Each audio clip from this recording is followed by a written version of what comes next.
I feel like it's very important to have that clear conversation. Unless y'all had it early, some dudes come in with the "you my woman" out the gate. Oh, you think that's a red flag? If men come out the gate dudes like you that come out too strong and all that love bombing and I want to meet your father and look him in the eyes like we just met 2 weeks ago. I need you to relax.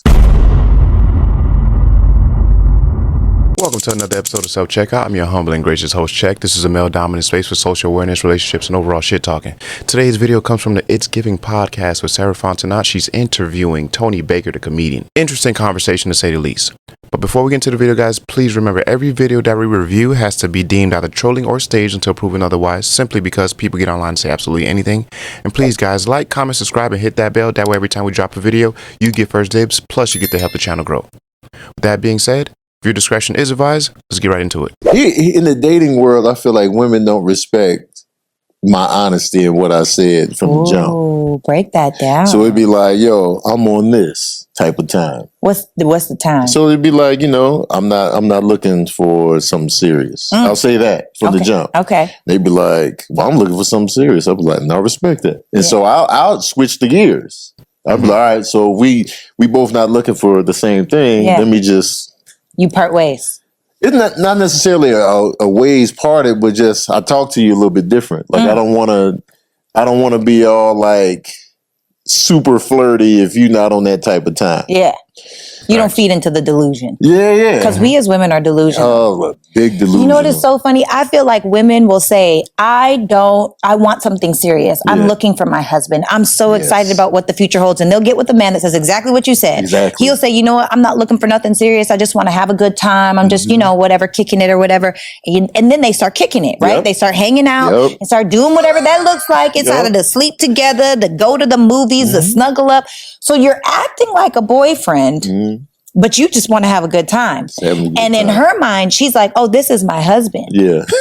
Even though he already said. Even though you said it. But do you feel like is it the man's fault because he acts like the man? No. Let me stop that really quickly. So to Tony's point, fellas, take heed. When you tell a woman exactly what it is, you must stand on your principle. You must stand on that boundary that you've created. You must stand in the space that you have set, because their delusion will take over, especially when they like you. In Tony's example, he said, he would tell women, hey, I don't want nothing serious. And they would in turn tell him, well, I am looking for something serious.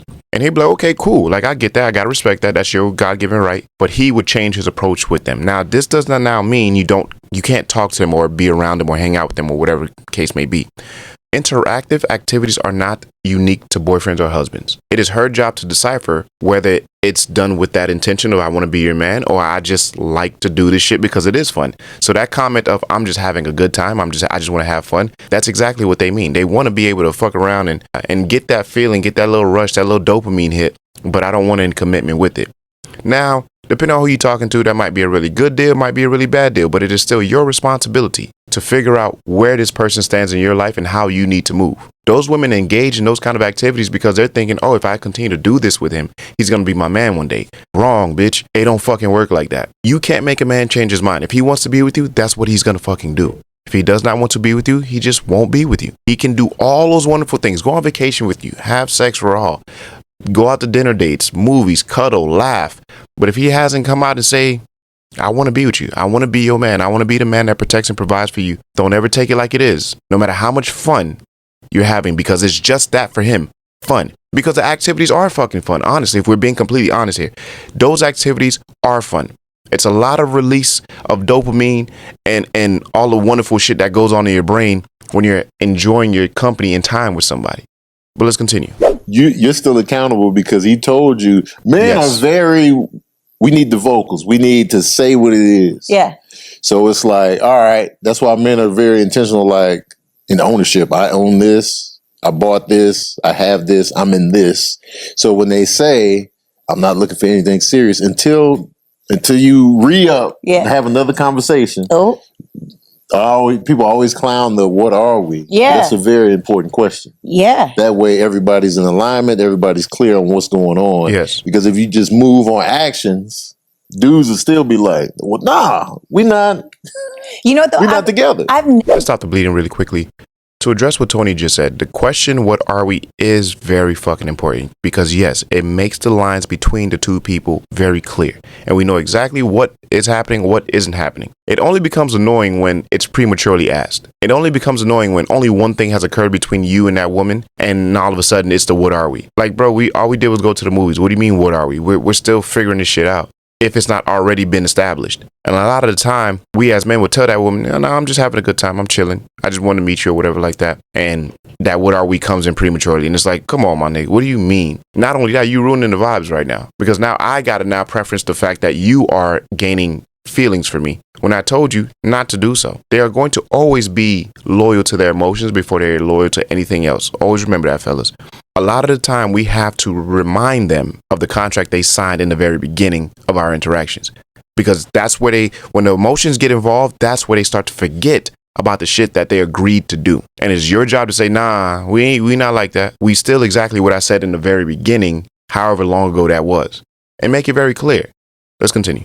Ever had the what are we conversation? Yeah. And the reason why is because from the beginning, I say, when you ask me to be your girlfriend, I'll know that I'm your girlfriend. Right. Good way to go about it. I don't do situationship. I don't kiss my friends. I don't sleep with my friends. I don't snuggle my friends. I don't do that unless there's some kind of like intention we're going there. Right. But if I know, you can't change a man's mind. You can't. This is what I've learned. But don't you feel like there are those relationships where people end up together because they started that way? Yeah, Yes. for sure. Why is that? Because I believe that There's a level of comfortability that you have with a person when you continuously do these kind of activities, which can become kind of dangerous, but it can also be a good thing. It's literally a 50-50 split, because you could start out one way with a person and say, oh, I ain't really want nothing serious.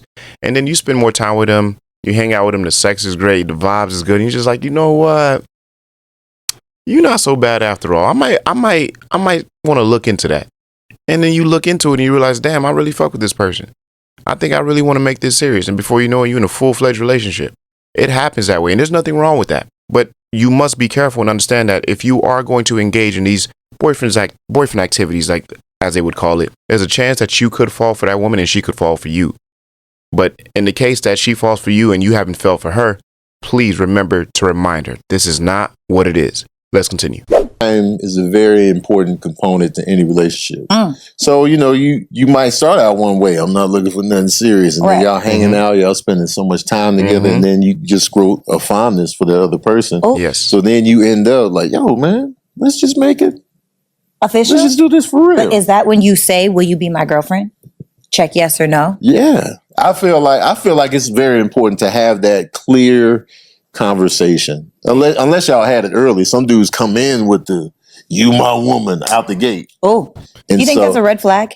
If men come out the gate dudes like you that my come woman? out too strong and all that love bombing and I want to meet your father and look him in the eyes like, we just met 2 weeks ago. I need you to relax. I despise them type of niggas. These the super gentleman type nigga that's like, I know exactly what I want, and then they meet the woman and all of a sudden they want to meet her father and show her how much of a man. Nah, nigga, what you hiding? And what I mean by that is, what you really after? Because you don't even know that woman like that to be one to meet her father. Like, them niggas, they always turn out to be weird, because there's nothing worse than a premature nigga trying to marry a bitch or do some wild shit. Like, bro, just chill, my nigga. I understand you trying to make a bid on the vagina early, but relax, bro. The gates are still open. You still got time to play strip, but take it easy. You trying to close down shop for the rest of the niggas, and you don't really even want to be with her like that. You just want to lock her down so you can continue doing all the other shit that you've been doing. Nah, nigga, we ain't falling for it. Let's continue.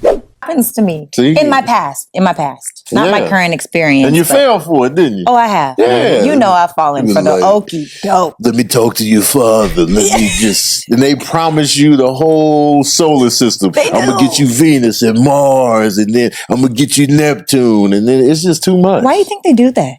Why do men do that? I don't know. Because it's men like, they be. What I think is, it's like they want to enroll you in this vision to keep you. Yeah, for sure. Ownership. Yes. They want the ownership in there. Yeah. I got her, you know what I'm saying? And then they might switch gears later on, but like, I try to undersell. So we're going to stop it right there. I think that was a wonderful segment between the two of them. Tony Baker is fucking phenomenal. That nigga's brilliant. Shout out Tony Baker. I think the moral to the story is, when dating, whether it be male or female, be clear with your intentions, stand on business, and always remember, despite what you've told someone, you got to tell them again at some point, especially if things are going off the rails. That uncomfortable conversation is necessary. Gotta keep the change.